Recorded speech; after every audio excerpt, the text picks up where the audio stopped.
Good morning বন্ধুরা। এখন বাজে সকাল 6টা, রোদ্দুর উঠতে শুরু করেছে।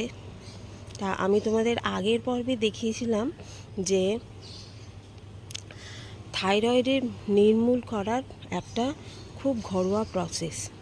তো চলো, এইটা আমি একটা জায়গায় বেড়াতে গেছিলাম, পাহাড়ে বেড়াতে গেছিলাম।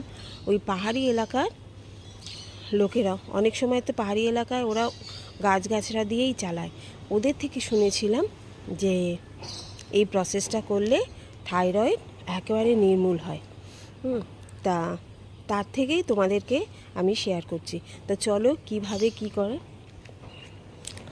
এই যে পেয়ারা গাছ আছে না, এই যে পেয়ারা গাছ, এই পেয়ারা গাছের এই যে একেবারে কচি পাতা, এই যে কচি পাতা, একটা করে পাতা, এই একটা করে কচি পাতা তোমরা ছিঁড়ে নেবে।